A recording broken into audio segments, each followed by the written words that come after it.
et monde manatif, créatif, formatif et factif. Cependant dans l'espèce, la psyché est attribuée à la faction, l'esprit à la formation, le mental à la création et le mental du mental à l'émanation. Donc le protoplastes contenait toutes ces espèces. On appelle le mental du mental émanatif la splendeur supérieure. Dans Adam, se trouvait la psyché de la faction, de la formation et de la création et l'esprit et le mental de ces trois mondes. Et aussi l'esprit et le mental issus du règne, de la beauté et de la prudence informatrice de l'émanation, qu'on appelle la splendeur supérieure. Au moment où Adam pécha, les parties émanatives lui furent enlevées et s'envolèrent, mais ne furent pas plongées dans les écorces. Comme nous l'avons dit vers le commencement du présent chapitre, par là on peut comprendre ce qui est dit dans la Genèse 2,17.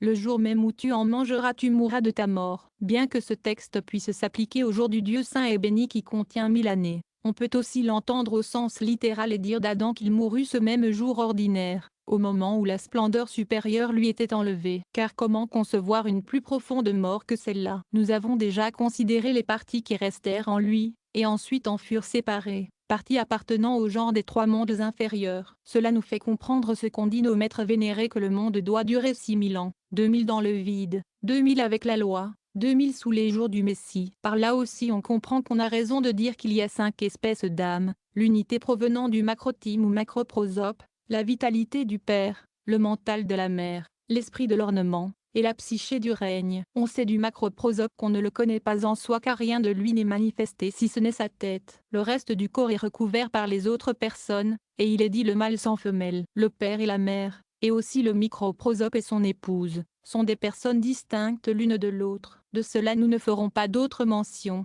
si ce n'est des 4 notions, le Père, la Mère, le microprosope ou fils et son épouse dans leur rapport avec les 4 lettres du tétragramme. Dans la seconde partie nous avons déjà dit comment le Père et la Mère recouvrent le macroprosope depuis les épaules jusqu'au creux de la poitrine et le microprosope et son épouse depuis ce creux jusqu'en bas. Nous avons également dit au chapitre 7 qu'au commencement de l'émanation le Père et la Mère se tenaient joints par le dos, si bien que, unis par leur partie postérieure, ils étaient séparés par une seule paroi et que la moitié de la paroi servait à l'un et l'autre moitié à l'autre. D'où il est clair que l'épaule droite servait pour la moitié au Père et pour la moitié à la Mère, et qu'il en était de même de l'épaule gauche. Il est clair ainsi que les 2 épaules du macroprosope furent enfermées entre le Père et la Mère, c'est-à-dire entre les 2 épaules mitoyennes du Père et les 2 épaules mitoyennes de la Mère, de sorte que le Père se vit attribuer une épaule et la Mère l'autre. Pour mieux comprendre cela, rappelons que se trouve dans Date, où la connaissance du macroprosope, 5 chasadim ou bonté bienveillance, et 5 Jéburot ou sévérité suivant le nombre de haut de l'épaule qui est 500. Prises ensemble les 2 épaules donnent 1000. Et ainsi, puisque dans le Père et dans la Mère nous trouvons 5 bontés et 5 sévérités qui sont les 2 épaules du macroprosope, en elles se trouve le millénaire. Par la même raison, telles sont aussi les choses dans le microprosope et son épouse. Les 2 nombres susdits, et qui donnent 1000, s'appliquent aussi à eux. Ainsi il y a 2000 ans dans le monde de l'émanation, c'est-à-dire dans le Père et dans la Mère et également dans le microprosope et son épouse qui existent au même endroit. Nous savons aussi que le fondement de la formation de l'embryon procède des 5 bontés et des 5 sévérités qui font 1000 et sont la racine d'où provient la goutte de la semence. Bien que quelque chose de 2 cerveaux influe dans l'enfant, son fondement n'en procède pas moins des 2 épaules qui font 1000 comme on l'a vu plus haut. La raison en est indiquée dans la Genèse 4, verset 1. Et Adam connut son épouse. Ainsi la copulation maritale se nomme connaissance. L'homme a besoin pour lui-même des autres parties de son cerveau. Quant aux sévérités et aux bontés qui sont dans Date ou la connaissance, elles sont la racine d'où provient la goutte de la semence pour la production de l'enfant, aussi bien la goutte tant masculine que féminine provient des bontés et des sévérités, et nous appelons la goutte masculine les 5 bontés et la goutte féminine les 5 sévérités. Mais le développement de l'enfant ne provient que des bontés qui sont comme les eaux grasses auxquelles l'arbre croît, comme nous l'avons exposé dans la partie 9.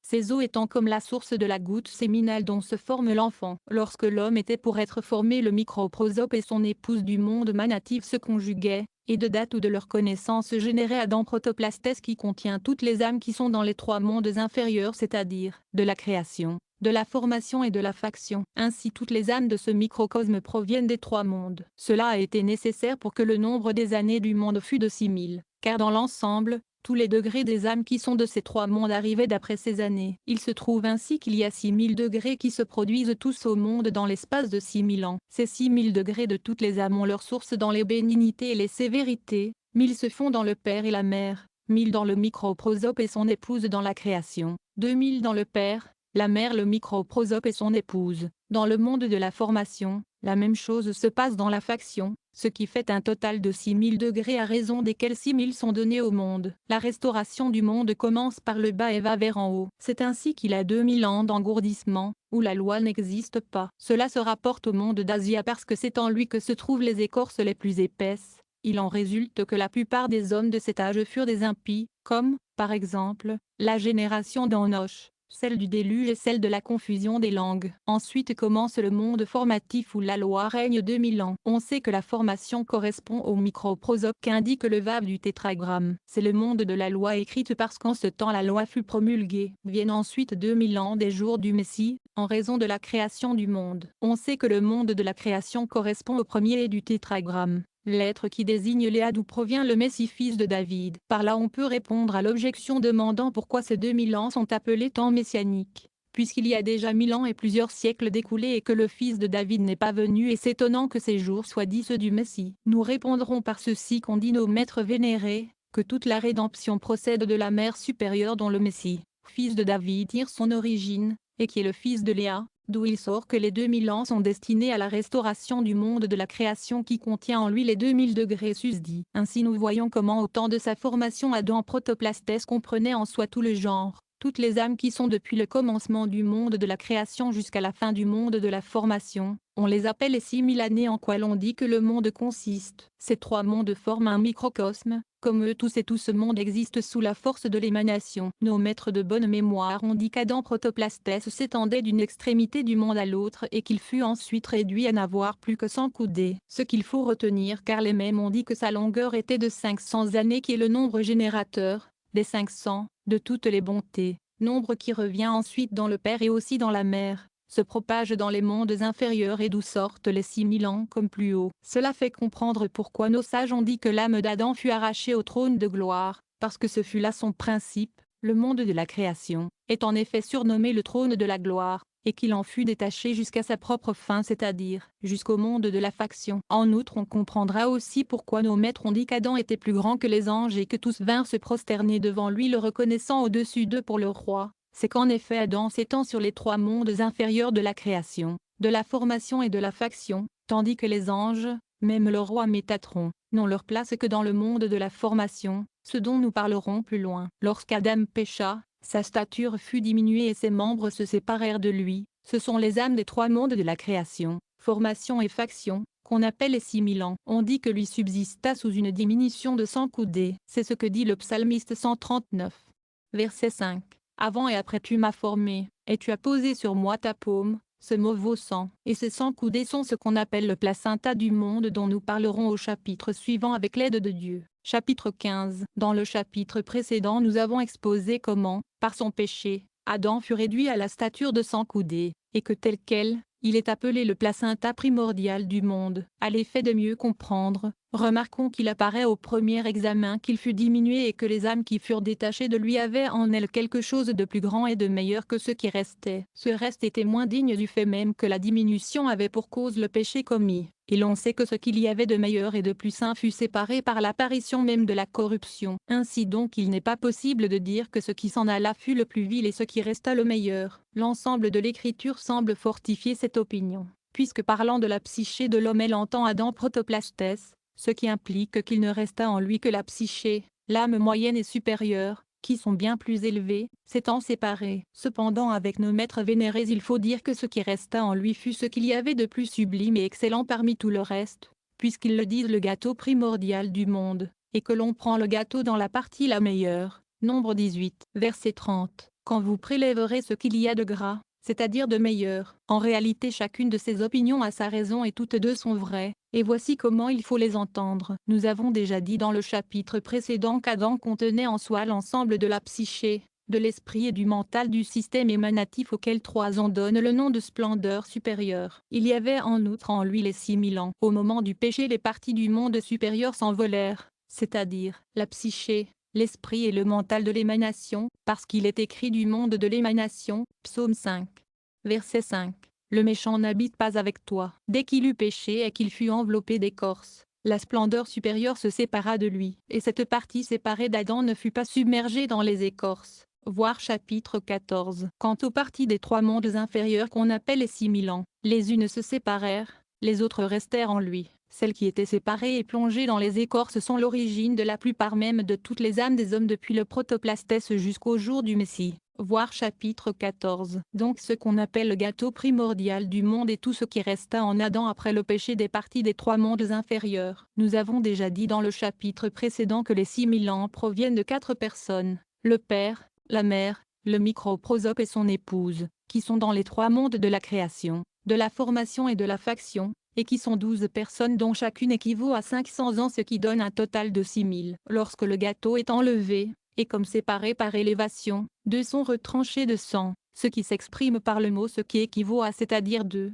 100. Ainsi le gâteau de ces 6000 ans effectuerait le nombre 120. Mais Adam ne gardait en fait que 100 parties, comme ont dit nos maîtres, qu'il fut réduit à 100 coudées qui sont le gâteau et l'élévation des 10 personnes des trois mondes inférieurs, de sorte qu'il ne mérite pas de recevoir le gâteau des 2 premières personnes des 3 mêmes mondes, c'est-à-dire du Père et la Mère du système créatif, et ainsi il commençait au microprosope du monde créatif pour aller jusqu'au bout de la faction, soit au total 5000 ans dont seuls les prémices lui furent données. On sait que toutes les âmes contenues en Adam et tous les justes nés en ce monde ont été des membres d'Adam, si bien que chacun a pour tâche de réparer la faute de ce membre qu'il avait vicié et corrompu alors qu'il faisait encore partie d'Adam au moment du péché. À sa naissance, Moïse était particulièrement sélecté parmi tous les hommes et plus que personne il répara, selon la plus grande perfection, la faute d'Adam protoplastes. Moïse, en effet, avait reçu le gâteau primordial des 6000 entiers qui est le nombre de 120 ans qu'il vécut, comme l'indique son nom compris dans le mot, Genèse 6. Verset 3, où il est question de 120 ans. Il mérita, sans attendre de recevoir tout le noyau, c'est-à-dire à partir du Père et de la Mère du monde créatif. Cela est indiqué par le nom, dont le nombre est 345, que l'on obtient en retournant ou intervertissant le tétragramme, dont le nombre exprime 72, plénitude attribuée au Père, de la manière suivante, et la face antérieure, à la mère du nom dit, entièrement écrit de cette manière, dont l'une s'exprime par le nombre 184 et l'autre par 161, dont la somme donne 345 comme le nom, et toutes deux se rapportent au Père et à la Mère. Par là on peut comprendre pourquoi nos maîtres vénérés ont dit que Moïse avait mérité d'atteindre la mer de la compréhension, puisqu'il conquit et reçut le gâteau primordial de la mère créative. Nous savons d'ailleurs que le Père et la Mère marchent et s'arrêtent ensemble, qu'il n'y a entre eux aucune séparation, et qu'ainsi qui a conquis la mère a par là même conquis le Père. Dans Adam les autres parties ne restèrent qu'à partir du noyau du microprosope créatif jusqu'au bout du monde factif qui sont les 100 coudées à quoi il fut réduit lors du péché. C'est le gâteau maintenant que nous allons considérer. Nous savons qu'il consiste en les 10 personnes qui vont du microprosope créatif au bout du monde factif,